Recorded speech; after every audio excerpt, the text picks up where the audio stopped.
Salut les marques, salut les smarts, salut peuple de catch-up. Bienvenue dans votre podcast qui suinte, qui dégouline, qui transpire le catch. Et ça n'a jamais été aussi vrai par ces températures caniculaires. Chaque semaine, nous analysons, décryptons, décortiquons, encensons et parfois démolissons les shows de la WWE. On va profiter de cette petite review de SmackDown pour perdre quelques kilos avec mon tag team partner of the day pour reviewer le monde merveilleux du show bleu. Je vous présente sous une chaleur torride un papy torréfié. Ça va, papy? Bonjour les petits enfants, bonjour tonton. Mais oui, ça va, ça va. J'espère qu'on va tenir jusqu'à la fin de l'émission et qu'on va pas être une victime de plus sur le compte de la canicule. Ouais. Décidément, on nous en veut cette année, hein. Entre les coronas, les canicules, c'est l'année qui est contre les vieux là. Ah ouais, on aura tout vécu à catch-up cette année. Hein. Corona, confinement, déconfinement, chaleur, canicule. C'est la totale. Ouais, écoute, il nous manque plus que la grippe, mon bon papy, en septembre-octobre, et puis la gastro à Noël. Et puis on aura fait le grand chelem. Exactement. Si on s'en sort après ça, je pense qu'on peut résister à tout. Bon, voilà, bah écoute, je te propose que pour les awards de la fin d'année, on se prévoit une petite ceinture spéciale, quoi, tu vois quoi. J'ai survécu à 2020. Voilà. Et voilà, ceux qui ont passé cette année-là, ben, respect. Tout Allez, 20 Survivors. voilà, ouais, des vrais Survivors. Allez, voilà, alors les amis, on est dans le monde merveilleux du show bleu, donc on est dans le monde de SmackDown, le 1094e épisode, rien que ça, qui se passe donc à Orlando, en Floride, USA, au WWE Performance Center. Alors, ça va commencer comment ce show bleu? Ça va commencer avec une récap du match du Swamp Fight entre Wyatt et Strowman à Extreme Rules, qu'on avait analysé ensemble, il me semble, mon bon papy, déjà à l'époque. Oui, ça me parle. Ouais, ça me parle aussi. Et voilà, et on nous remontre donc la dernière image sur laquelle on s'était quitté, peuple de catch-up, la semaine dernière, avec le Fiend qui attaquait Alexa Bliss en lui passant sa mandible claw. On nous dit que ce soir, il va y avoir une nouvelle édition du Firefly Funhouse et que Wyatt va évoquer la première attaque du Fiend sur Bliss. Voilà, ainsi s'ouvre ce SmackDown. Plus sérieusement, plus catchesquement parlant, on va avoir un match dans la foulée qui va se dérouler entre Matt Riddle et Sheamus, qui est donc de retour et qui là maintenant est bien de retour puisque dorénavant il catch tous les vendredis, hein, on peut dire. Hein. Donc on va avoir un match de 12 minutes. On va avoir un opener pas mal, quoi, avec une belle confrontation de style, surtout avec un Sheamus qui me semble, tu m'en diras un peu plus, papy, mais qui me semble quand même en super bonne forme, quoi. Hein. Je le trouve shape, je le trouve agressif, je le trouve un petit peu dans une phase Sheamus d'il y a quelques années en arrière, là. Et moi, ça me plaît bien quand Sheamus, il est comme ça, quoi. Alors, on va avoir un match assez compétitif. Les deux ça va envoyer un peu tout ce qu'on peut. Ça va envoyer des tentatives de brogue kick, tenter des German suplex. L'Irlandais, il va même nous tenter un petit roll-up. On ne sait jamais, ça ne mange pas de pain. Il va rater un Spears et il va se retrouver à l'extérieur. Et là, il va y avoir chaque Gable qui va intervenir et qui va attaquer Riddle et qui va causer une DQ. Donc, du coup, Matt Riddle se retrouve vainqueur du match. Un match de 12 minutes, quoi. Et ça se termine par une DQ. Voilà. Alors, le beatdown va continuer derrière, mais Riddle, il va placer un Superman Punch, ça fait longtemps qu'on n'avait pas vu, tiens, avec l'aide des escaliers. Et Sheamus, il va quand même venir porter son brogue kick finalement sur le ring. Ensuite, il va choper le mic et il va reprocher à Gable, évidemment, de lui avoir coûté le match. Et du coup, Sheamus, qu'est-ce qu'il fait dans ces cas-là? Lui, il règle les comptes à l'ancienne et il porte un brogue kick. Voilà. Bon, après cette série de bicycle kick dans la tronche, comment tu te sentais, mon bon papy, là malgré la victoire de Riddle par DQ? Ouais, je pense que c'est le genre de match où de toute façon ils doivent trouver une pirouette pour éviter de mettre l'un ou l'autre plus faible enfin bref, trop faible. Donc du coup, c'est la victoire par DQ, ça va permettre de garder Riddle avec une victoire de prestige finalement contre Sheamus. Et Sheamus, bon lui, il a pas vraiment perdu, donc ça le protège un peu. Ouais, il est plutôt booké mode vénère, hein, Sheamus là, à Ouais, hein. casser la gueule de Chad Gable, enfin Chantilly. Après le match, le pauvre là, il a essayé de récupérer la bounty, là, la récompense, et mal lui en a pris parce qu'il s'est bien fait casser la gueule comme il faut, quoi. Voilà. Ouais. Sinon, pour le match, pour revenir sur ta question, ouais, effectivement, Sheamus est bien en shape. Par contre, bon, après, je pense que ça va être le temps que Riddle fasse ses classes dans le main roster. J'ai trouvé un petit peu trop il y avait des petits temps d'arrêt entre chaque prise, entre les deux. On sentait qu'il cherchait encore un peu. C'était pas encore super fluide. Mais voilà, Riddle, bah, forcément, comme il n'y a pas d'action en ce moment, bah, les quelques matchs qu'il a, bah, c'est les matchs qu'on voit à la télé. Donc, je pense pas que ça l'aide à être super fluide dès le départ. Mais bon, on a vu que dès qu'il y avait un adversaire qui connaissait un peu mieux, c'était déjà mieux. Donc, je pense que ça devrait aller mieux au fil des semaines, quoi. Ouais. Pour Riddle, ça va s'avancer. De toute façon, finalement, ça fait que très peu de temps qu'il est dans le main roster. Donc, au final, moi, je m'inquiète pas trop pour Riddle. Par contre, je constate que du coup, Sheamus, lui, va être de nouveau impliqué dans un segment qui va suivre tout de suite derrière. Et ça va être sa soirée un peu, Sheamus, quoi. Parce que on le voit, il y a King Corbin qui va l'apostropher pour lui dire que c'est son mignon qui lui a coûté le match, quoi. Et donc, Sheamus, il prévient direct. Alors là, on parle quand même de heel contre heel, quand même, puisque à la base, Sheamus semble toujours être un heel. En tout cas, c'est comme ça que je l'avais plus ou moins compris à la fin du bar fight en particulier. Mais voilà, il explique simplement qu'il va décrocher la tête de Corbin de son corps. Et ça c'est des belles promesses. J'aime des promesses comme ça. Et qu'il va lui mettre dans le cul. Voilà. Je crois que les choses sont relativement claires avec l'Irlandais, et ça, c'est bien. Et voilà, et en disant que il rigole pas, et on sait qu'il rigole pas avec ce genre de choses, notre ami Sheamus, quoi. Et Corbin, il va lui dire qu'il est chanceux ce soir parce que du coup, il a déjà un match contre Jeff Hardy qui est prévu, et que parce que sinon, il lui ferait regretter ses paroles. Ainsi se termine cet échange entre Corbin et Sheamus.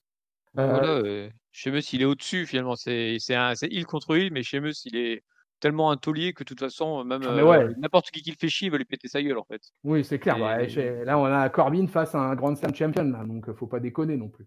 voilà, et puis Corbin, c'était là où il y avait avec sa copine qui était avec ou je sais pas quoi là. Hop, les 2 ils dégagent et puis c'est terminé quoi. Ouais, voilà. Bon Non, peut-être. non, mais j'ai bien aimé la répartie de notre ami Irish. Vraiment, qui lui dit qu'il va décrocher la tête de son cul, de son corps pour lui fourrer dans le cul. Ouais, je dis, moi, c'est de la poésie, ça. Voilà, et puis quand on voit Corbin, on a tous envie de faire ça en fait, faut le dire. Ouais, je crois qu'on en est un peu là, à catch-up, on serait quelques volontaires à vouloir faire à pratiquer ce genre d'expérience. Bon, ne faites pas ça chez vous. Non. Allez, on se quitte là-dessus. On va les revoir, nos amis Corbin et Sheamus. Et là, on va avoir un dirt sheet. Alors là, j'ai longtemps réfléchi à est-ce que j'allais vraiment vous commenter cette chose qui va suivre. Donc, on va avoir un dirt sheet avec John Morrison et Le Miz, qui vont avoir en invité Sonia Deville. Alors, comment on vous traduire ça couper les cheveux, blablabla, les cheveux, blablabla, les bikinis, blablabla, les concours de bikini, blablabla. Airway, Airier.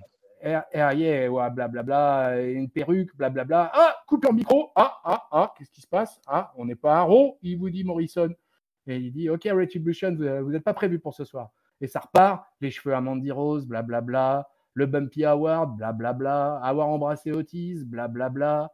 Et finalement, justement, on parle d'Otis et le Mister Money in the Bank, au cas où vous l'auriez oublié, les amis, parce que tout le monde l'oublie de vendredi en vendredi. Débarque avec son pote Tucker, avec le coéquipier qui est là. Et voilà, ils en ont marre. Et sa mallette, très important, oui, il a avec lui sa mallette. Il lui est arrivé quelques vendredis quand il est avec, de parfois l'oublier derrière le Titantron, mais là, pour le coup, il avait bien son briefcase avec lui. Et finalement, ils en ont marre, ils attaquent Miz et Morrison. Et ils vont tenter de passer le Caterpillar sur Morrison, mais David va lui sauver la mise. Alors, bon, je reconnais humblement, mon papy, que mon analyse du dirt sheet, mon play-by-play, était peut-être pas terrible là, mais Mais c'est à l'image du vrai dirt sheet en fait finalement, qui était voilà, pas terrible non plus, hein. Voilà. Donc des cheveux. Alors, pour résumer la situation avant de te donner la parole, c'est Vas-y. SmackDown pour les filles. Le problème, c'est les cheveux. Arrow, le problème, c'est qu'elles pleurent toutes. Alors, qu'est-ce qu'on fait? Bah, je sais pas moi, on les fout toutes dans un sac et on tape avec un bâton, je pense que c'est la seule solution.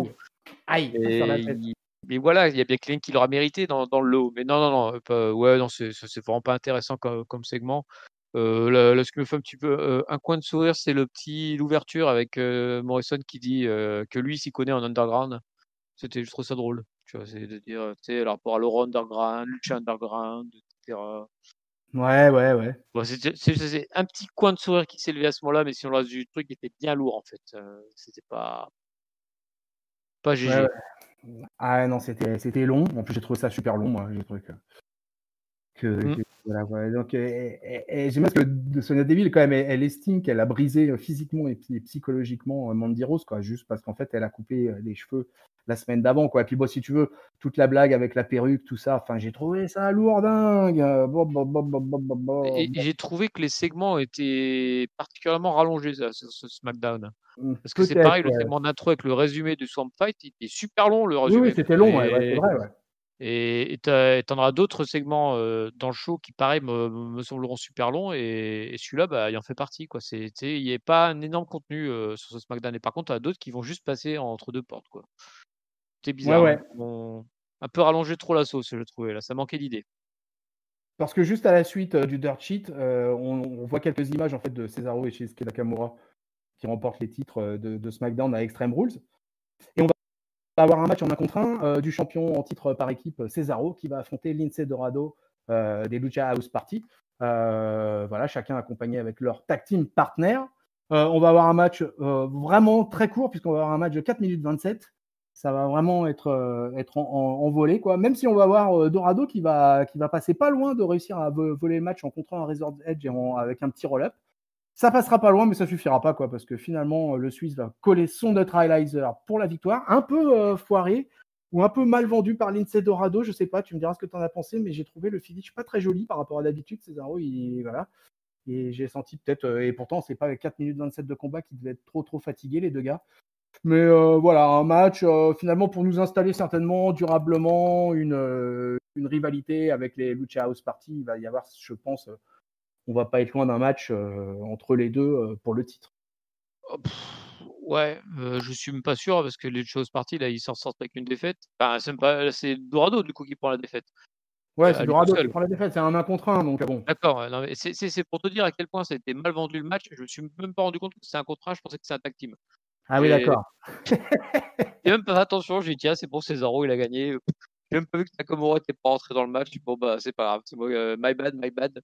Mais non, non, ouais, le finish était pas bien vendu, puis le match en lui-même était pas bien vendu, là, ils se sont engueulés un peu dans les coulisses, enfin, ouf, ouf, ouf, ouf, pas super, hein, j'ai pas super ce moment-là. Ouais, il va peut-être falloir un peu du monde dans la Tag Team Division à SmackDown, là aussi, un peu pour animer ça. D'ailleurs, Otis et Tucker en font partie à la base, quoi, tu vois. Donc, Ah bah, j'espère qu'ils vont être rapatriés parce que de toute façon, vu qu'il fait rien pour sa mallette, Otis, autant qu'il retourne dans la division tag team en attendant, quoi. Au voilà, moins, il comme sera utile après, tu, là-dedans. tu- tu peux avoir un duo comme Gable et Corbin aussi, dorénavant, qui semblent être partis pour être ensemble et pour peut-être catcher ensemble à l'avenir aussi. Donc, étant donné que les New Day sont plus là, les Usos, je sais pas trop où ils sont. Ah si, les Usos, je crois qu'il y Il a y un en des a un qui est blessé, hein. qui est blessé, ouais. Et Gable, est-ce qu'il va être là au prochain épisode sur cette 3 parce que c'est quand même bien fait massacrer, là. Alors, à voir s'il revient pour rechercher. Ça serait marrant qu'il revienne, enfin qu'il fasse ce style. Par tous les moyens, j'essaie de récupérer le bounty, mais je me fais massacrer à chaque fois. Mais bon, ouais, ouais, bah, je suis pas sûr, hein. J'ai peur que ce soit un enterrement de première classe qui a eu lieu hier soir. Enfin, vendredi soir. à suivre. Bon, derrière, justement, on va retrouver Otis, qui est pas content en coulisses, et et voilà, et dans l'interview va dire qu'il va mettre sa colère dans le match de ce soir, où ça va chier avec le Monster Money in the Bank. Alors voilà, parce qu'il a ses limites, quoi, en fait, hein, le Otis. Hein. Il dit que c'est un gars sympa et marrant, mais que là, Miz et Morrison, ils vont trop loin, quoi, et que là, on peut pas s'attaquer à Mandy comme ça, quoi. Et Tucker qui est donc de retour dans le game, hein, vraiment, là, hein, ça y est.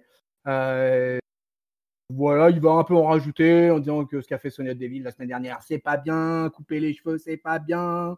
Voilà, on peut supporter les blagues, mais c'est pas bien qu'on manque de respect à Mandy. Et puis voilà, les mecs vont aller se lancer bientôt pour leur match tag team. Sans transition, après ce segment court, on va avoir le retour d'Alexa Bliss dans le ring. Alors là, bon, c'était voilà, le Firefly Funhouse. Alexa Bliss est dans le ring, le Fiend est là aussi. On a l'impression qu'il va vouloir s'en prendre à elle, un bis repetita de la semaine dernière. Mais là, Bliss, elle va l'arrêter. Et à ce moment-là, on va entendre la voix de Braun Strowman, donc le champion universel en titre, qui va apparaître sur le petit tronc. Il va nous expliquer que Wyatt, il veut jouer avec ses émotions, mais qu'il se met le doigt dans l'œil parce qu'en fait, il en a absolument rien à carrer d'Alexa Bliss. Et cet homme a tort. Ce qui m'intéresse, c'est de détruire le film. Et ben moi, je dirais non, je m'intéresserai à Alexa Bliss. Je ferai cas d'Alexa Bliss. Hein, c'est pas bien, Braun Strowman. Voilà, ce qui veut lui, ce qui l'intéresse, c'est de détruire The Fiend. Voilà, il dit que dorénavant, c'est un monstre. Alors bon, à moins que je me sois trompé, mais il m'a semblé que Braun Strowman nous a toujours été vendu comme un monstre depuis son arrivée à la WWE. Mais bon, ça y est, en tout cas, il en est devenu un vrai de vrai, quoi. Un qui est pas bien, qui est pas sympa, qui est pas gentil, voilà. Et donc, il va dire que le Fiend aura ce qu'il voudra à SummerSlam. Donc, en l'occurrence, on imagine bien un match. Et il prévient le Fiend qu'il va falloir qu'il fasse face à ses peurs, faire face au monstre. As-tu été terrorisé, mon papy, devant ce Braun Strowman sur le titre en ton? Absolument pas. Allez, merde. Alors le segment était intriguant au départ avec Wyatt qui ramène Bliss et puis qui sait pas trop à quel jeu il joue à eux deux. Et d'un coup, tu as la tête de Braun Strowman qui arrive en gros plan sur l'écran et qui reste en gros plan tout du long à base de je suis méchant, attention, Voilà. je suis le monstre, regardez-moi, je suis là, ouh là là là là, je suis un ouf, je vais tout casser. Enfin bref, non, j'ai pas trouvé ça du tout convaincant en fait. Et c'est marrant parce qu'ils ont commencé le segment dans l'ambiance rouge, la fine, tous ces trucs-là. Et puis derrière, c'est parti sur Braun Strowman où qui était dans son jardin certainement avec un grand ciel bleu derrière, en gros plan, en train d'enregistrer sa promo et enfin voilà quoi, ça faisait cheap de chez cheap là. Et du coup, bah, si encore il y avait eu je sais pas, un espèce de truc un peu dark derrière lui qui fait style, je reviens des marais, je suis transformé vraiment, mais là non, c'était Braun Strowman dans son jardin qui faisait une promo quoi, donc moi j'ai rien écouté, hein, Au ça milieu, m'a au gavé milieu, rapido là. au milieu Ah de ses tomates et de ses mais courgettes, c'est ça, ouais. voilà, Braun Strowman dans son jardin, en train de cultiver son petit potager. Si tu avais dézoomé, il y aura un tablier et des bottes quoi. Là, faut Alors, au moins, arrêter. moi, j'ai trouvé au moins qu'il y avait une certaine logique par rapport au comportement du Fiend avec Alexa Bliss. Puisque finalement, Alexa Bliss, elle lui a filé un coup de main à Bray Wyatt pendant le match d'Extreme Rules. Elle était Bah, plutôt là en allié finalement du Fiend. Et puis là, la semaine dernière, paf le chien, le Fiend, il décide de s'attaquer à Alexa. Et puis là, finalement, tu vois, le segment se termine, on se dit que bah, peut-être que Alexa Bliss elle va rentrer dans le game, mais aux côtés du film. Qu'est-ce que tu en penses de ça? Si Alexa Bliss elle basculait du côté Bray Wyatt et pas côté Braun Strowman. alors, 2 choses. Alors moi d'abord, je suis pas enfin, la Alexa qui intervient auprès du film dans le match, Extreme Rules, pour moi, c'était pas vraiment Alexa, c'était plus, on va dire, Sister Abigail qui prenait la forme d'Alexa Bliss pour tenter, Braun Strowman ou un truc comme ça, tu vois? Je le voyais pas comme Alexa Bliss, tu vois? Je pensais plus quelqu'un qui prenait son image. Par contre, effectivement, là où je suis d'accord avec toi, c'est que je pense, que ça serait une bonne chose que Alexa Bliss, justement, au lieu d'être, alors c'est un peu couillon parce que maintenant Strowman ne veut plus la sauver, mais ça aurait été j'aurais trouvé que c'est une bonne chose qu'il essaie de la sauver, mais qu'elle finalement elle choisisse de rejoindre Bray Wyatt parce qu'on en parlait les semaines d'avant, elle est vraiment au bout de son personnage là, dans sa tag team avec Nikki Cross. Nikki Cross a priori est plutôt proche, elle, d'être en solo et bah, du coup Alexa Bliss ça lui ferait pas mal, de repartir côté heel et justement avec un personnage plus sombre, que ce qu'elle avait actuellement. Donc, ouais, moi, ça me plairait bien qu'elle parte de ce côté-là, mais c'est ballot que du coup, Strowman soit pas en train d'essayer de la reconquérir. Enfin bon, vu Ouais, je qu'il crois est qu'avec en Nikki Cross, là il va y avoir un stand-by. De toute façon, ça s'était pas très bien terminé entre elles deux au dernier match de Nikki Cross. Du coup, là, ça fait 2 semaines de suite qu'elle est impliquée dans la rivalité Mmh. de Strowman. SummerSlam, c'est le 23 août, donc elle va rester au moins jusque-là dans cette affaire-là. On verra bien après pour la suite avec Nikki Cross, quoi. Mais, Ouais, non, mais voilà, mais moi, je t'avoue que voilà, j'y ai vu un petit chouille de cohérence pour une fois, quoi. Et, bah, donc, jusqu'à que Braun Strowman arrive, en fait, hein. Moi, je suis ouais, d'accord avec toi, mais quand l'autre, il arrive avec sa caméra en gros plan, là, ça m'a saoulé. ouais, ça c'était après, ouais, effectivement. Après, là, on touche le doigt aussi sur les problèmes de micro de Braun Strowman, quoi, qui est pas le catcheur qui fait plus rêver en termes de promo, quoi. Mmh. Mais bon, on verra, hein. On verra, on verra. Alors, après ce segment qui implique quand même le titre universel, le titre majeur de SmackDown, mine de rien, quoi, qui est donc placé en milieu de carte. On va avoir un match entre Jeff Hardy et King Corbin, comme il l'avait prévu au préalable. Alors là, un match qui va être très rapide, puisque pareil, un match qui va durer 5 minutes 27. C'est Jeff Hardy qui va gagner ce match par DQ, parce que évidemment, évidemment, il va y avoir de l'interférence. Causée par qui? Causée par la vedette du jour dans l'épisode, par Sheamus. Puisque Sheamus est venu porter un Brogue Kick à Hardy pour faire perdre Corbin. Voilà, du coup, derrière Corbin et Sheamus, ils vont devoir être séparés par la patrouille, parce que vraiment, ça va pas du tout, ça se tabasse dans tous les sens. Donc du coup, il faut arrêter tout ça. Et finalement, on va régler le problème facilement, puisqu'on va décider de les faire s'affronter dans la foulée. Et c'est Sheamus versus King Corbin dans un match donc heel versus heel, quand même, quoi. Et alors là, le match va pas durer beaucoup plus longtemps, puisque ça va durer 5 minutes 30. Voilà. Mais là, par contre, un match qui va se terminer clean avec le Brogue Kick pour la victoire de Sheamus. Enfin, clean. T'as Ouais. l'intervention de Matt Riddle, quand même. Ouais. C'est vrai qu'il y a Matt Riddle vient essayer d'attirer l'attention effectivement de Corbin. Ça marche toujours, c'est incroyable. Le mec, il suffit que tu poses un orteil sur tout le haut de la rampe, là, un tout petit bout d'orteil, et ça suffit pour totalement déconcentrer un catcheur qui est dans le ring. Ça. Et voilà. Donc, qu'est-ce que tu as pensé? Alors, on a 2 matchs à la suite, qu'on a 10 minutes de catch en fait sur 2 matchs. Et une DQ, une victoire de Sheamus. Voilà, alors Sheamus vraiment relancé, en tout cas très présent ce soir. Oui, c'était le héros de l'épisode en fait, Sheamus, clairement. Tout a tourné autour de lui, la construction des segments backstage, la construction des matchs. Et puis c'était bien quoi, l'ami Sheamus. Du coup, il a catché quoi, un bon 20 minutes si on cumule tout dans Ouais, ça le fait à temps. peu près ça, ouais. Donc c'est plutôt pas mal. Alors est-ce que c'est parce qu'il manquait de. Alors ce qui est bizarre, c'est que tu vois, on était sorti sur un Sheamus. Enfin, moi, j'étais sorti de la rivalité Sheamus Jeff Hardy en disant c'est Jeff Hardy qui a gagné, c'est un peu lui le héros à mettre en valeur. Et derrière, c'est limite Sheamus qui finalement est le vrai héros, tu vois. Il casse des gueules à Corbin, il fout des Brogue Kicks en veux-tu en voilà, sous les jivas de la foule. Alors que Jeff Hardy est finalement transparent. Il gagne finalement le match contre Corbin par DQ parce que l'Irlandais, quoi. Et il disparaît en plus derrière. Et il disparaît. Brogue Kick dans la pleine gueule. Magnifique d'ailleurs ce Brogue Kick. Les Brogue Kicks de Sheamus sur Jeff Hardy, je les trouve toujours magnifiques. Ils arrivent bien à le calibrer entre eux. Et puis après, il disparaît totalement. C'est les pouvoirs magiques de Jeff Hardy. L'autre jour, ils apparaissent dans la peinture sous un chapeau. Là, il disparaît après un Brogue Kick. Je pense qu'on a un nouveau magicien dans les studios là. Et voilà, le wizard de catch-up. Voilà. Voilà, derrière, on va avoir une petite. Après ça, on va avoir une petite interview de Biggie en coulisses. Voilà, quoi. Ça va être un truc assez court où finalement, il va nous dire qu'il ne sait pas trop ce qui va se passer pour lui, mais qu'il promet qu'il va tout donner. Voilà, avec sa tête de fou, là, en étant bien chaud. Et voilà, qu'il va avoir le support de Kingston et de Woods, mais que maintenant, il est tout seul et il faut qu'il y aille, quoi. Alors, il va aller où? On ne sait pas. Vers quelle ceinture? On ne sait pas, parce qu'on subodore qu'il va être lancé dans une title picture. Je ne sais pas, moi, l'Intercontinental, le titre suprême, ça me paraîtrait étonnant. Mais peut-être sur l'Intercontinental, une rivalité Jay Styles, Biggie, ça te brancherait ou pas?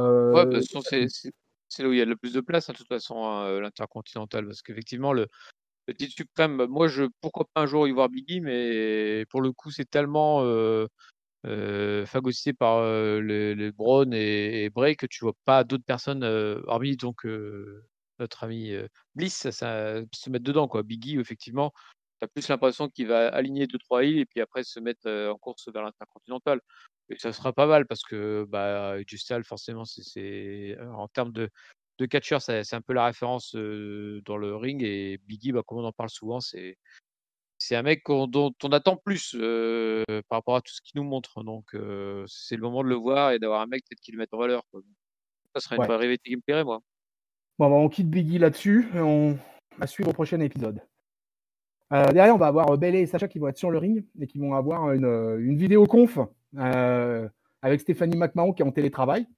La patronne, elle va les féliciter un peu pour toutes les réalisations passées. Voilà, qu'elles essayent. Alors, Bayley et Sacha vont nous faire le truc du rôle modèle. Voilà, on essaye d'être des exemples pour la jeunesse féminine. Voilà, que malgré la négativité, malgré les embûches, nous sommes là et on a tout l'or. Voilà, elles ont tout l'or. Et c'est vrai, elles disent la vérité, elles ont tout l'or, quoi. Et du coup, Stephanie McMahon, finalement, elle est là pour en faire un petit peu du booking, finalement. Et elle va décider.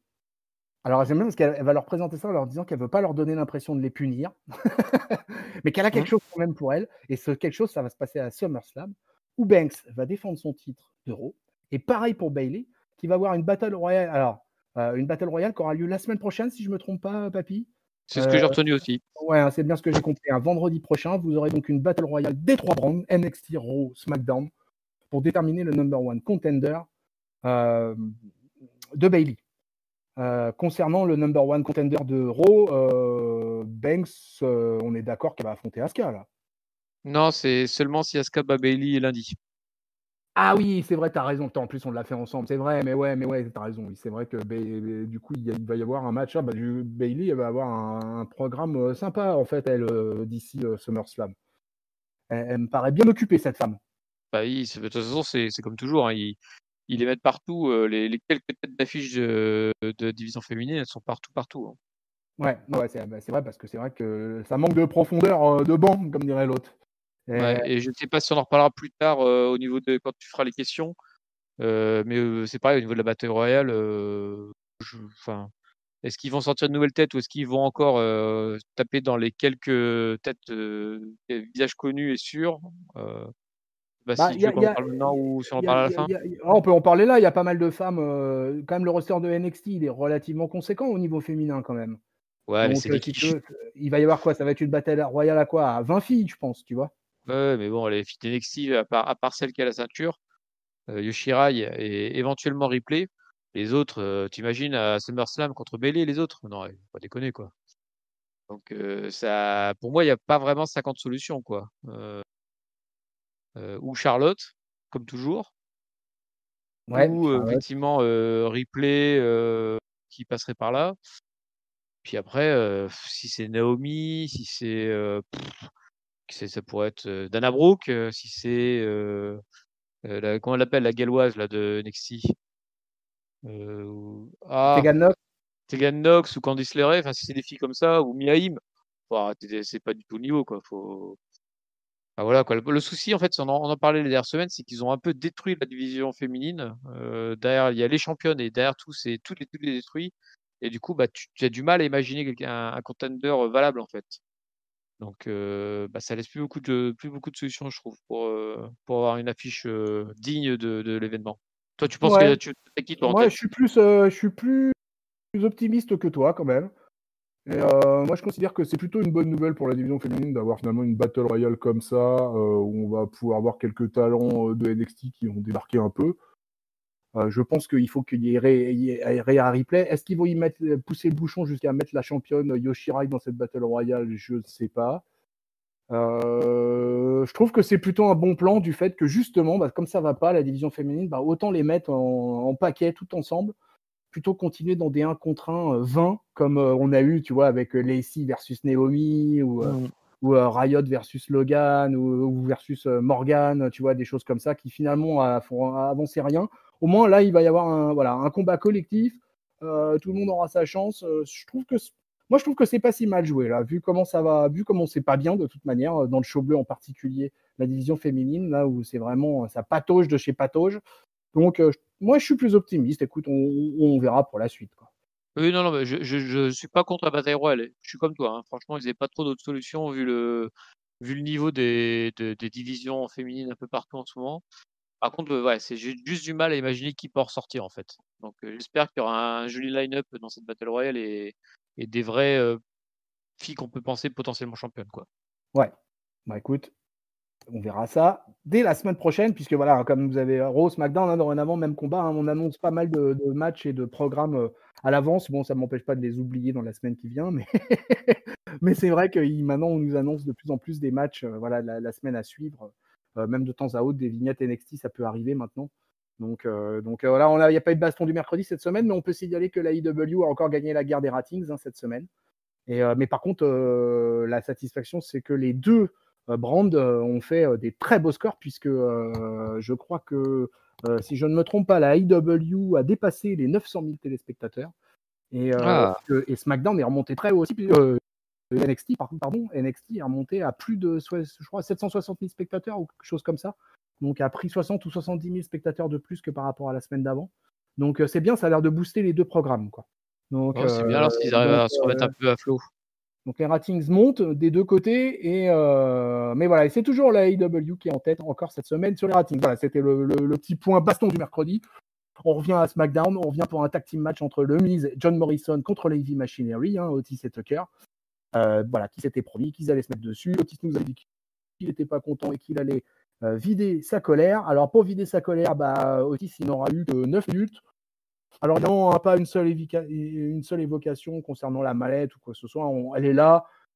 C'est un peu la potiche avec Otis, la mallette, quoi. Elle est là, elle fait jolie. On nous le rappelle de temps à autre du bout des lèvres de la part de Cole et Graves. Mais voilà, ça va pas beaucoup plus loin. Donc un match de 9 minutes. Otis va porter son Caterpillar sur Morrison. Miz va sauver quand même Morrison sur ce coup-là. Les deux équipes vont se battre à l'extérieur et pendant qu'elles sont en train de se marave à l'extérieur, qui c'est qui débarque? Une Mandy Rose avec les cheveux courts. Et oui, les cheveux courts puisqu'elle s'était fait couper la semaine passée. Et voilà, et elle va s'en prendre à Sonya Deville. Les lutteurs, alors c'est les mecs qui étaient en train de se mettre dessus, qui étaient en match officiel, les 4 en haut qui vont venir les séparer. Deville, elle va quand même réussir à porter un spear à Mandy Rose. Et finalement, on voit les deux groupes qui vont continuer à se courir après, à se taper dessus, etc., jusqu'en coulisses. Et là, bam, les lumières s'éteignent. Undertaker. Ça aurait été bien. Mais faut pas rêver, faut pas rêver. Pour une raison out of nowhere, mais voilà, ils auraient été nous chercher le Taker, voilà, ça aurait pu être marrant. Mais non, en fait, c'est pas ça qui va se passer du tout. Il va y avoir 5 énergumènes. Alors, en l'occurrence, il semblerait 2 femmes et 3 hommes qui vont faire leur entrée sur le ring, voilà, munis, armés jusqu'aux dents, prêts à bondir, munis de battes et de barres de fer. Et ils vont aller chasser direct Michael Cole et Corey Graves qui vont se carapater vite fait en coulisses. Ils vont renvoyer aussi également les caméramans ringside, vous savez, là, toute l'équipe technique en fait qui est ringside, le timekeeper, etc. Et donc Retribution fait une entrée en fanfare, oserais-je dire, à SmackDown, en s'en prenant au public, en cassant plus ou moins tout, en renversant la table des commentateurs. Ils vont commencer à attaquer les personnes qui sont présentes autour du ring, donc qui sont en l'occurrence des prospects de NXT. Ils vont sortir les bombes de peinture, ils vont commencer à taguer des WWE barrés d'un trait un peu partout sur tout le set, quoi. Tout le stage va se prendre du tag dans tous les sens. Et au bout d'un moment, il y en a un qui va nous sortir une tronçonneuse, les amis. Oui, oui, une tronçonneuse. Alors, ils sont tous cagoulés, je ne l'ai pas précisé. Ils sont tous pour juste distinguer qu'il y a 2 femmes, elles ont les cheveux qui sont en dehors et elles sont. Puis elles tapent les femmes. Voilà, ouais, et elles s'attaquent aux femmes. Donc, c'est comme ça qu'on devine qu'il y a des femmes dans le groupe. Et alors, la tronçonneuse, je me suis dit, il va descendre, il va couper les turnbuckles, il va s'attaquer aux barricades, etc. Non, le mec, il a coupé les cordes. Le dingo! Le dingue, quoi, le fou malade, quoi. Le mec, il coupe des cordes de ring avec une tronçonneuse. Là, c'est le drame. Et alors, au moment où ils sont tous les 5 en haut du ring, l'autre va commencer à lever la tronçonneuse et tout ça. Et ils vont chacun un peu aller taunter tous les mecs qui restent encore ringside. Et c'est là que j'ai réalisé, moi. J'ai fait, mais il y a un problème quand même, c'est que ces mecs, ils sont tout petits. Ah oui! Après, je me rends compte, il y a 2 nanas. Ah bah tiens, on va voir quand les gars vont se rapprocher des nanas au milieu du ring, on va voir un peu ce que ça va donner. Effectivement, le gars avec la tronçonneuse se rapproche, et là, je me rends compte que la nana est de la même taille que lui, quoi. Et je me dis, mais merde, c'est un effet d'optique où on nous a mis un clan de nains, là, ou on nous a mis un clan de... Qu'est-ce que c'est que ce truc-là? C'est à peine des cruiserweights, quoi. Et voilà. Et là, je me dis, il va se passer un truc, ils vont retourner en coulisses et on va les voir tout fracasse en coulisses. Et ben non, le show s'arrête là-dessus. Ça se termine avec la dernière image, c'est le mec avec la tronçonneuse qui la porte bien haut. Et voilà, et Retribution heureux d'avoir tout fracassé à SmackDown. Et le show s'arrête ainsi. Alors, la papille, j'imagine, grosse analyse là. Que s'est-il passé, papy? Dis-nous tout, que s'est-il passé? Tu me laisses plein de choses à raconter là, entre je vais évacuer la partie Otis, tout ça, parce que ça n'avait pas d'intérêt, ça servait juste à introduire le gang des crevettes. Et donc, le gang des crevettes, c'est un gang qui fait très, très peur parce que c'est un gang, il prend des bâtons et il tape sur le ring. Pa, pa, pa, attention, on fait du bruit. Ensuite, il va courir et il fait courir les autres gens. Il va à C'est un moment Stomp. retourner une table. Oh! Ils se mettent à 4 pour tabasser une pauvre fille du Performance Center. Ça aussi, c'est violent. Et puis voilà, ils font des tags avec de la peinture qui marche pas. Ouais, c'est vrai. Ils se C'est mettent vrai, j'avais 3 plombes oublié à ça. essayer de carrer le logo SmackDown. Il y a effectivement, il y a le WWE qui est pareil, qui est à peu près réussi. Bah, alors tout le reste, tu comprends pas les trucs. C'est vraiment, ils font des zooms sur les tags, mais tu sais absolument pas lire ce qu'ils ont voulu marquer parce que la peinture, ça marchait pas. Là, bon, ils se baladaient avec un sac avec Ils les essayent bombes, de tirer, je te le coupe, je me rappelle juste ils essayent de tirer sur un plexiglas aussi à un moment et ils n'y arrivent pas. Et, c'est ça, ouais. du coup, le Ils mec arrivent laisse tomber, quoi. ils arrivent pas à tirer sur le plexiglas. Bon, ils se baladaient avec un petit sac où il y avait les bombes, mais en plus, a priori, il y a un mec qui est sorti de son cul une tronçonneuse, je sais pas d'où elle sort, mais bon. Et puis, il coupe une corde. Allez, allez, on coupe la corde. Et puis voilà, c'est fini. Et puis, effectivement, ils font tous 1,30 m. Et ils crient, hein. Oh, et puis ça fait bip, bip, parce qu'ils doivent certainement dire des gros mots, mais enfin, voilà, c'est la Nexus version de cheap, en fait. C'est-à-dire qu'ils attaquent personne, ils cassent rien, ou presque rien, et puis ils font tous 1,30 m. Donc, oh là là, qu'est-ce qu'ils font peur, ce gang. Et en plus, ils Ah, coupent les lumières de temps en temps. Moi, et je pour, me voilà, flippe pendant voilà. toute semaine. Pour rappel au public qui a fait l'erreur immense de ne pas aller écouter la review de Raw, ces gens-là sont déjà intervenus à Raw, pas directement sur le ring, mais ils ont foutu le feu à un groupe électrogène au Performance Center. Donc là, ils font une deuxième réapparition à SmackDown. Il n'y a pas eu d'évocation à Underground. Hein. Là, on n'a pas eu droit à un SmackDown Underground ou je sais pas quoi. Là, pas de chain Les, hein, les deux à sujets sont SmackDown. vraiment distincts, a priori. Ouais. Donc là, on est resté sur Retribution. Et donc voilà. Donc quel est ce clan, peuple de catch-up? Dites-nous dans les commentaires, dites-nous tout parce que là, franchement, quel est ce clan? Est-ce qu'il y a des fuites? Est-ce qu'on sait qui est derrière ce truc-là? Qui book ce truc-là? Et qui a eu l'idée de génie de la tronçonneuse pour couper les cordes? Je veux connaître le responsable de ce booking de génie, n'est-ce pas, papy? Oui, bon après, la tronçonneuse, c'était le seul truc qui était un peu original, parce que du coup, quand tu le vois sortir la tronçonneuse, tu te dis: «Mais c'est quoi ce bordel?» Et puis tu te dis: «Oh, il va faire un truc!» Et puis, bouh, hop, une corde coupée. Prochaine étape, ils arrivent avec des paires de ciseaux, je pense, hein. Attention, hein, c'est des fous. Ah non, mais là, on est face à des fous malades, on est face à des fous dangereux. Et voilà, ainsi se termine ce SmackDown du 7 août 2020. Mon bon papy, tu vas toper, tu vas flopper, tu vas noter. Et B, ça va être compliqué. Alors au niveau du flop, je vais le donner, alors il y a beaucoup de choix, je n'ai pas le cacher, mais je vais le donner de manière assez logique à notre ami Braun Strowman dans son jardin. Parce que ça m'a exaspéré de voir finalement la rivalité pour le titre suprême être fait de manière aussi dégueulasse, quoi. Donc, même, je pardonne au Tiger Fu là, mais Braun Strowman dans son jardin avec un grand ciel bleu derrière, ça m'a gavé. Le top, bah, en fait, il y en a pas beaucoup de choix, donc du coup, c'est facile. Je vais le donner à Sheamus. Sheamus, le Ah, patron du show, du ouais, soir. ouais. Il a tout fait, enfin, tout ce qui était intéressant, enfin, ouais, intéressant, il y avait Sheamus dedans. Voilà, c'est simple à dire sur ce SmackDown. Et ma note, et ben, c'est marrant parce qu'au fur et à mesure qu'on a, fait la review, au fur et à mesure, je baissais ma note. Tu vois? J'étais parti en disant: je vais mettre un 2,25». Puis: «Oh non, je vais mettre un 2». Puis là, je me dis: «Oh non, je vais mettre un 1,75» parce que franchement, le main event, il était tout naze, quoi. C'était Ah c'était ouais. c'était ridicule. C'était vraiment ridicule, quoi. Donc je mets un 75, je mets pas une note plus basse parce qu'il y a quand même ils essaient de mettre des idées, mais c'est tellement mal réalisé, tellement ah là là là là là là, j'avais envie de me taper la tête contre le mur. Mais voilà, donc continuez d'avoir des idées, mais faites un effort dans la réalisation. Je sais que c'est pas facile avec le Corona Mania, mais dans ce cas-là, faites, je sais pas, faites quelque chose de plus court, des plans plus serrés, des images plus choquantes, peut-être, un mec qui se faisait vraiment casser la gueule, tu vois? Mais là, pouah, ouais, c'était pas terrible, hein. Ouais, bah, je te rejoins, Toi hein, toi, tu en malheureusement, dans toute cette analyse, voilà, encore une fois, on se retrouve à mon bon papy, on n'est pas gâté hein, dans cet été 2020, hein, parce que vraiment, les shows sont d'une qualité vraiment tellement faible, tellement faible, tellement faible. Comme toi, hein, je vais donner mon top à Sheamus, hein, parce que clairement, ça a été le patron, pas vrai baron, ça a été le patron du show. Voilà, quoi, c'est lui qui aura eu finalement le plus de temps d'antenne, c'est lui qui aura eu le plus d'action, et c'est lui qui aura mis tout le monde d'accord en cassant des gueules à tout le monde. Finalement, c'est un peu ce qu'on attend d'un catcheur.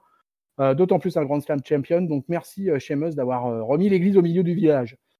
Écoute, moi, alors mon flop, j'aurais pu le mettre à plein de trucs, parce qu'il y a plein de trucs qui m'ont saoulé, qui m'ont pas intéressé, qui je trouvais, voilà, la Retribution à la fin, le coup de la tronçonneuse, tout ça, enfin, c'était imbitable le truc, quoi. Même pas, tu lèves un œil en disant, tu te dis, mais qu'est-ce qu'ils font, et voilà, et encore, je te dis, il y aurait eu un grand géant dans le tas, un mec énorme qui serait arrivé, tu vois, quoi, qui aurait commencé à casser 3-4 gueules. Surtout que ce qui m'a le plus choqué dans cette histoire, c'est qu'il y avait des mecs physiquement, ringside, qui étaient 2 fois plus impressionnants que les mecs de Retribution. Je Ouais. pense à un gars, je sais pas si tu l'as calculé, un gars au niveau de la rampe, sur le côté, qui était en t-shirt bleu avec les cheveux longs, qui avait l'air d'être une baraque, mais alors, Ah, c'est longtemps qu'il est là, lui. et nous, on C'est le une grosse voit brute. souvent lui, ouais. Et c'est un bon gueulard et tout, quoi, mais je serais curieux de voir ce qu'il donne dans le ring parce que lui, il a un physique en tout cas, quoi. Et Tiens, je et te tu coupe vois? une seconde. Et moi, ce qui m'a choqué aussi, c'est que les mecs de SmackDown, il y a personne qui intervient, quoi. Ah Quand on oui, éteint la lumière, c'est comme des oiseaux, ils s'endorment, quoi. ouais, alors oui, Heu, alors ça c'est une bonne question. Tiens, où était le roster? Voilà, c'est-à-dire que tu as un roster de catcheurs, tu as 50 molosses qui évoluent dans le locker room tous les vendredis soirs, et tu as 5 crevettes qui débarquent et qui pètent tout. Et le roster, eh ben, il reste tranquillement. Trop peur du Covid, certainement, les gestes barrières. ah, peut-être. Eh oui, hein, on en est là. Hein. Alors écoute, tout en discutant, je réfléchissais sur flop. Bah, mon flop, du coup, je vais le donner au dirt sheet et au truc. Il y a la feud, rivalité, mes gna gna gna, mes cheveux, gna gna gna, bumpy, gna gna gna. Oh là là là là là, mon Dieu, qu'est-ce que c'était long. J'ai pas fait de fast forward parce que j'ai de la conscience professionnelle, mon papy. Hein, mais je te jure que le tonton Chris, dans ces moments-là, je suis au fond de mon siège là et je me dis non. Alors déjà qu'on suinte et qu'on dégouline et qu'on transpire déjà suffisamment avec les Voilà. chaleurs qu'il fait en ce moment. Mais là, non, là, moi, ça n'a pas été possible, ce segment. J'ai dit non, mais c'est vraiment trop de la merde. Voilà, je le dis, c'est fait. Voilà, c'était de la merde. Ce dirt sheet, ça portait bien son nom. Voilà, et ma note, oh là là, ma note. Bah écoute, ma note, moi, je crois que je vais noter plus bas que toi encore. Moi, je vais mettre qu'un 1,5. Quoi.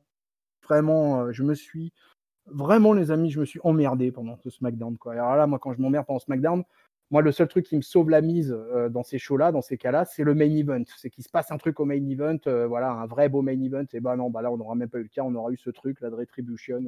Voilà, moi, finalement, on aurait pu les mettre en opener, faire tout péter, et puis après, voir les mecs évoluer dans le ring avec les cordes coupées, et avec plus d'électricité, etc. Voilà, Ouais, ça aurait été marrant, ça, ouais. voilà, bah après le chaos, voir un peu comment serait comporté le roster. Mais bon, enfin voilà. Donc la suite hein, avec Retribution, parce qu'apparemment là ils sont partis pour apparaître un peu partout. Et on les annonce un peu partout là. Donc pas suivez NXT. Ils sont pas apparus à NXT cette semaine. Mais suivez Raw, suivez SmackDown, vous avez dorénavant un nouveau clan qui est là. Et Ouais. bah voilà, on va voir au fur et à mesure. Est-ce qu'il va y avoir le fameux hacker? Tiens, voilà une autre question qu'on pourrait poser. Le fameux hacker qui a disparu. Est-ce qu'il est Bah, dans cette boucle? moi, je pense qu'il serait utile, pour, là, surtout à Raw avec l'empoisonnement en plus de Montesford, il y a des mystères là en ce moment, donc il serait utile pour, démêler un peu tout ce bordel, le hacker là. Qu'il sorte un peu les doigts, mais j'ai peur qu'il ait totalement disparu ce garçon. Il est peut-être sous le ring avec encore gueule. Ouais, certainement, ouais. Alors voilà, bah voilà, Papier de Ketchup, on est arrivé au bout de cette review. Alors on va juste faire un petit point parce qu'il y avait eu notre ami Gilou, le point Gilbert, qui nous avait parlé un peu d'Otis, qui nous a fait un long sur la dernière review de SmackDown qu'on avait fait. Et il nous avait parlé pas mal d'Otis et ça m'avait fait rigoler parce qu'il nous dit, je résume hein, mon bon Gilou à Otis le long com que tu nous as écrit, on te remercie. Mais il nous parle d'Otis et il nous fait mon Dieu, Otis. Non, mais Otis, ça devient une horreur. Sa mallette ne sert que de faire valoir et son manque de présence l'empêche de réussir quoi que ce soit dans la division où il peut remporter son premier titre. Alors là j'ai première question, j'ai envie de dire quelle division, quel titre, à quelle ceinture il va s'attaquer finalement Otis quoi. Et lui il propose qu'on donne la mallette à un heel alors qu'on la redonne à King Corbin. Alors là par contre on va pas être d'accord mon Gilou. Hein. Et à Sheamus ou à Shorty G. Alors, voilà. Shorty G, non, enfin, pas Et déconner non plus. envisager un régime pour Otis. Alors, il nous demande qu'est-ce qu'on en dit tout ça. Mon bon papy, qu'est-ce que tu en dis de l'histoire de Otis? Qu'est-ce qu'on fait avec? En fait, Bah, finalement, je vais schématiser la question de Gilou, c'est simple. Hein, c'est qu'est-ce qu'on fait d'Otis en tant que Mr. Money in the Bank? je pense qu'il y a du gros boulot à faire là. Ils ont un peu tout déconstruit, le peu de choses qui avaient été faites avec lui. Alors je suis d'accord, il y a plus le public pour l'aider, donc c'est moins facile. Mais même in-ring, quoi, il y avait comme gagné sur la rivalité avec Dolph Ziggler, c'était pas terrible, mais il restait sur une victoire. Et puis derrière, disparition totale, il fait des segments vidéo avec Mandy, il oublie sa mallette une fois sur deux, il se bat même plus. Enfin, là, hier soir, enfin, vendredi soir, il nous fait le coup du je vais me mettre en colère, mais enfin, je me sens que c'est avant Mania où il avait fait un segment où il était vraiment en colère, où il avait tout pété, qui du coup, il avait raté l'opportunité d'être pour la ceinture tag team ou un truc comme ça. Et là, pour le coup, il était vraiment en colère. Tu avais vraiment l'impression qu'il pétait un câble et tout. Et là, par contre, là, c'était je vais me mettre en colère et puis il n'y a pas eu de fait derrière, en fait. Et j'ai l'impression qu'ils ont vraiment tout cassé son. Il était pas déjà très emballant au départ, mais là, ils ont vraiment tout cassé, quoi, pour Otis. Donc, pour moi, il doit repartir de la base, il doit tout reconstruire, quoi. Donc, peut-être refaire un petit run en tag team, le temps de se remettre un petit peu sur le devant de la scène. Et après, Ah, ouais, moi, ça m'aurait bien plu qu'il fasse un match mallette contre quelqu'un pour donner un petit peu d'intérêt à la mallette et à son porteur. Tu sais, ah, limite comme un champion combatif, tu vois. ouais, alors Mais moi, j'ai pas cet avis-là là-dessus. Moi, je pense que de toute façon, enfin, oui, effectivement, on pourrait organiser un match. Otis un mec pourrait venir un peu le chauffer en lui disant, mais voilà, mais tu fais rien de ta ceinture, ta mallette. Moi, je la veux, ta mallette. Moi, je saurais quoi en faire. Le provoquer, puis effectivement, lui faire perdre sa mallette sur un coup comme ça. Ça s'est déjà fait, je crois. Il n'y avait pas eu, enfin, il y a bah, eu. Mr. Kennedy le perd comme ça. Ouais, Mr. ouais. Kennedy la Puis perd contre Edge comme ça. Damien Sandow aussi, avec Cody aussi. Il y avait une longue rivalité autour de la mallette Ouais. entre Et les je crois deux. qu'Arvidi aussi avait remis sa mallette en jeu. Et RVD aussi, il me semble, avait pratiqué ce genre de choses. Mais moi, tu Ouais. vois, en fait, ce que je pense, vu comment, pour moi, c'est un échec. Hein, c'est clairement un échec, cette mallette de 2020. Je pense que c'était une erreur fondamentale. En plus, qu'à chaque fois que je repense au line-up du match de ce Money in the Bank, je suis dégoûté. Voilà, je suis dégoûté que ça soit Otis qui ait gagné cette mallette. Alors moi, quitte à évacuer définitivement cette histoire de mallette avec Otis, et ben, ce que je ferais, c'est que tout simplement, je ferais en mode poteau et je ferais profiter Tucker de la mallette et je ferais cacher Otis sur une tag team pour le titre tag team, point barre. Et puis qu'on évacue, puis qu'on n'en parle pas. En plus, ça serait historique, hein. Je crois que ça serait jamais arrivé encore. Je crois qu'il n'y a jamais encore aucun détenteur de mallette qui a caché pour le titre tag team. Voilà, ça permettrait à Michael Cole de faire l'histoire, ça serait bien, tu vois. Ça nous évacuerait vite fait cette histoire et qu'on oublie ce cauchemar parce que moi, en fait, voilà, on est en août et à chaque fois que je vois Otis débarquer avec sa ceinture, avec sa mallette, je me dis oh non, mais non, encore et encore et encore. Faut qu'on en termine avec ça. Voilà, qu'on mette les Heavy Machinery champions et puis qu'on n'en parle plus. Effectivement, après, votre solution, on fait un match dans une rivalité 1 contre 1 et puis il perd sa mallette à la régulière, pourquoi pas. Mais Il perd ou pas, hein, de toute façon, mais par exemple, si tu le mets en rivalité avec Sheamus, par exemple, ouais, bah, s'il perd, il perd, et s'il gagne, bah, au moins, il y a une rivalité contre Sheamus, tu vois, c'est ouais, plus mais sur quelle ceinture individuelle tu le fais cacher alors? sur Braun, enfin, sur Braun ou sur Aubrey, ou j'en sais rien, tu te fais. Ah ouais, Et il carrément passe sur le cette titre foire. Bah, non, universel. mais et après, il peut peut-être se foirer, hein. C'est Ouais, genre, ouais. il tente un truc poussé par Mandy, ou il veut la tenter à la réglo de dire je fais un match 1 contre 1, et puis il perd en 1 contre 1, un peu comme Cena avait. Qui avait programmé? C'est Cena qui avait programmé sa ceinture en disant je le cacherai ce jour-là dans tel match. Il peut la jouer comme ça vu qu'il est face. Ouais, c'est pas, Mais c'est pas. Mais effectivement, là, il est plutôt intéressant. Et en fait, le souci de partir en tag team, moi, j'ai peur que ça tue, ça mette le dernier coup de pelle sur la ceinture, la mallette Money in the Bank, en fait. Parce que là, entre celle de cette année qui a été faite pour donner une ceinture directement et l'autre qui serait pour donner un match tag team, enfin, ça me rappellerait, tu sais, je sais pas si tu te souviens quand il y avait eu à l'époque, au tout début, NXT, c'était un championnat pour les jeunes. Et quand tu gagnais NXT, tu avais le droit à un match pour le titre de champion du monde, du main roster. Et donc, première année, c'est Barrett qui le fait et puis qui affronte Orton, je crois. Et deuxième année, c'est Caval qui gagne. Et lui, qu'est-ce qu'il va faire? Il va faire un pauvre match intercontinental qui perd. Et directement, derrière, ça avait flingué NXT. T'avais plus rien. Ils n'ont plus jamais fait de match, je crois, derrière. Et ça me ferait un peu cet esprit-là si jamais tu faisais la Money in the Bank sur un tag team. Alors, ok, tu ferais ça historique, mais franchement, ça serait une année dégueulasse sur le Money in the Bank dans ce cas-là, hein. Ouais, dégueulasse, mais c'est déjà une année dégueulasse sur la Money in the C'est Bank. pas faux. De toute façon, moi je crois que franchement, le pay-per-view déjà en lui-même avait été assez décevant. Pendant le match en lui-même, le Money in the Bank masculin-féminin qui étaient ensemble, moi finalement je m'étais beaucoup plus intéressé à ce qui s'était passé chez les filles parce que chez les mecs j'avais été déçu par les 10 dernières minutes, un truc de fou. Tu n'étais pas avec nous sur la review de Money in the Bank, je sais plus, je me souviens plus. Je pense pas. Je crois pas, hein. Tu avais pensé quoi de ce fameux match-là? Bah, je trouvais que c'était pas assez loin dans la comédie, puis le segment final était assez moyen, quoi, effectivement «Oh attention la ceinture glisse, hop!» C'était ouais, Ouais. en fait, j'ai trouvé qu'ils étaient pas allés assez au fond de leurs idées, tu vois? Ils avaient bien, l'idée de faire un match, comme ça avec les 2 d'un coup, c'était pas mal, les 2 Money in the Bank d'un coup, surtout que les filles c'était marrant les fois, ils se croisaient, en fait. Mais par contre, ça avait été trop cheap, voilà, encore une fois cheap. Ouais, ouais, ouais, moi j'avais été vraiment vachement déçu, quoi. Ça a été un truc assez, ouais, je comprends pas. Vraiment Otis, hein, c'est tout un débat Otis, hein, parce que vraiment depuis le début, je ne comprends pas. Je ne comprends pas, vers où ils vont avec lui et quel intérêt ils ont trouvé à ce gars-là à le mettre, finalement. Quand tu es Mr Money in the Bank, tu es dans la title picture et il y est pas finalement depuis le début. La réalité, c'est qu'il Et n'y est pas. plus ça avance, plus il Il est descend dans la carte. et les seules fois où il est apparu proche de Braun Strowman, sur les un ou 2 segments ou un ou 2 matchs tag team et cetera, il l'a joué en mode, «Ouais, je suis super poteau, check Braun», tu vois? Donc bon, on peut pas dire qu'il apparaissait comme une menace super crédible avec sa mallette. Ouais et puis après il a disparu. Et puis après, il a disparu. Voilà. Et puis, bah, là, il est de retour et bah, écoutez, on verra ce qui se passera. Bah, voilà, écoutez, les amis, on a fini. Voilà, mon ami Gilou, on a répondu surtout à ta question principale qui concernait, Otis. Voilà, merci encore à toi d'avoir laissé les coms sous YouTube. Un grand habitué de Discord aussi, notre ami Gilou. Ça me permet de faire la transition et de vous balancer la promo. Au Alors, la revoir. promo, comme on l'a donc dit, rejoignez-nous sur le Discord, rejoignez-nous sur YouTube, actionnez la cloche, mettez-nous des likes, mettez-nous des commentaires. Nous n'hésiterons pas à vous citer à l'antenne. Le site officiel, c'est catchup.lepodcast.fr. Et bien sûr, vous nous trouvez sur tous les réseaux sociaux, Facebook, Twitter, Instagram. Et vous nous trouvez avant toute chose, pour nous écouter dans votre petite voiture, là, sur votre clé USB, où vous nous avez téléchargé amoureusement. Merci encore. Vous nous retrouvez donc sur toutes les bonnes plateformes de podcast, Apple Podcast, PodCloud, Spotify, Deezer, Google Podcast, YouTube, Facebook, Twitter, Instagram, le site officiel catchup.lepodcast. Vous avez vu, je vous ai fait une double discrètement.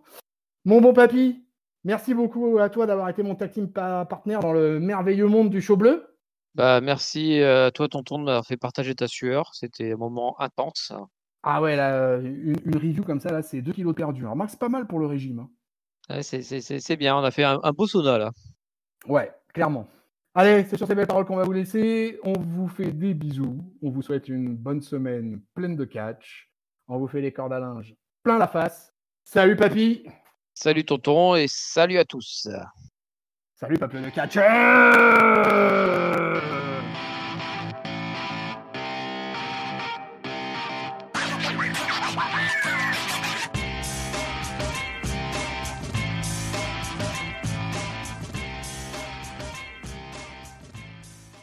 Otis Sleep in the Bank. C'était ça le titre de la review de Money in the Bank à Catch Up. Ah bah, je comprends. C'est ouais, c'est et là, j'ai l'impression que c'est Otis la descente aux enfers depuis, hein, c'est vraiment pas génial.